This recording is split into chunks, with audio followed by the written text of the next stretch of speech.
12월 기준금리를 놓고 미국의 중앙은행인 연방준비제도 내 분열이 심화하고 있습니다. 제롬 파월 의장은 신중론을 강조한 반면 트럼프 대통령이 임명한 스티븐 마이런, 크리스토퍼 월러 연준 이사는 인하를 주장하며 맞서고 있습니다. 뉴욕 연결해서 자세한 내용 알아보겠습니다. 이승윤 특파원, 연준 인사들이 잇따라 공개 발언을 하면서 통화 정책 방향에 대한 이견이 두드러졌다고요?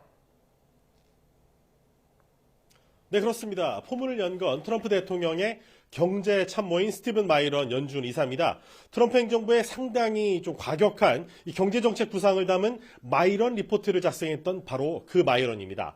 자신을 임명한 트럼프 대통령의 의중에 충실하게 0.5%포인트 빅컷을 주장하고 있습니다. 역시 트럼프 대통령이 임명한 크리스토퍼 월러 연준 이사 역시 기준금리 인하를 주장하고 있습니다. 하지만 미국 경제 상황은 결코 녹록하지 않습니다. 연준의 핵심 인사이자 연방공개시장위원회 FOMC 부의장인 존 윌리엄스 뉴욕 연방준비은행 총재는 빈부격차가 미국 경기 하강을 초래할 위험이 있다고 경고했습니다.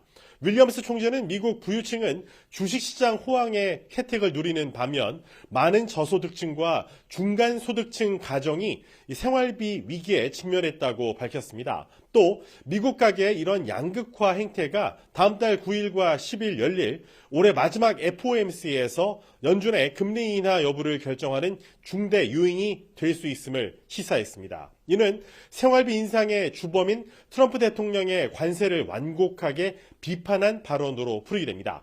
클리블랜드 연은의 베스에맥 총재도 인플레이션은 너무 높고 정책이 잘못된 방향으로 움직이고 있다면서 고용시장 여건은 여전히 탄탄하다며 금리 인하에 대해 부정적인 시각을 나타냈습니다. 경제 전문가들은 연준의 12월 금리 인하에 대해 상당한 의구심이 제기되고 있는데 이처럼 연준 내부에서 통화정책 방향에 대해 공개적인 분열이 이렇게 뚜렷했던 적은 없었다고 평가했습니다. 제롬 파월 연준 의장은 지난달 말 기자회견에서 12월 기준금리 추가 인하는 절대 기정사실이 아니라며 의견 불일치가 내부에 있음을 인정했습니다. 제롬 파월 의장의 발언 직접 들어보시죠. In the committee's discussions at this meeting, there were strongly differing views about how to proceed in December. A further reduction in the policy rate at the December meeting is not a foregone conclusion. Far from it. Policy is not on a preset course.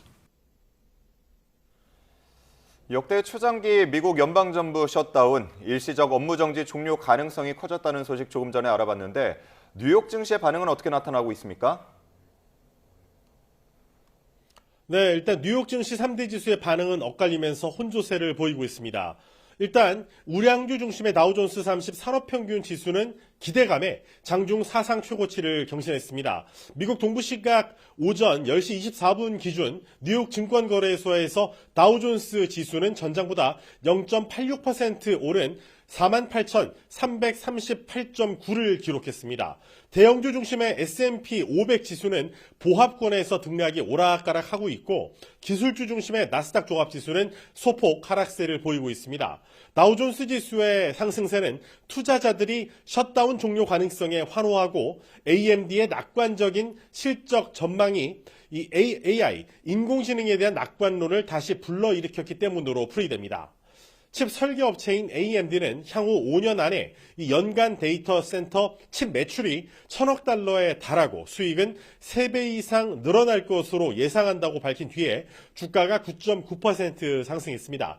렌즈버그 베넷 개인자산운용은 그동안 시장은 데이터 없이 맹목적으로 움직여 왔으며 안개가 걷히면 시장의 방향이 맞는지 대대적인 가격 재조정이 필요한지 알게 될 것이라고 밝혔습니다. 셧다운 기간 동안 미국 연방정부에서 수집한 데이터가 없는 상황에서 연방준비은행과 연방준비제도와 이 투자자들은 모두 경제적인 영향을 측정하기 위해서 민간경제지표에 의존해 왔습니다. 민간경제지표가 아무래도 공적인 지표보다는 좀 제한이 있는 건 사실입니다. 3분기 실적 시즌이 서서히 마무리되는 가운데 LS2G 분석 결과 S&P 500기업 400여 개 가운데 82%가 예상치를 뛰어넘는 수익을 보고해서 이는 장기 평균 67%와 비교할 때 사상 최고치로 평가받고 있습니다. 다만 최근 몇 주간 거품 논란에 휩싸인 AI 낙관론은 다음 주 AI 대장주격인 엔비디아의 실적 발표로 본격적인 시험대에 오를 것으로 보입니다. 지금까지 뉴욕에서 YTN 이승윤입니다.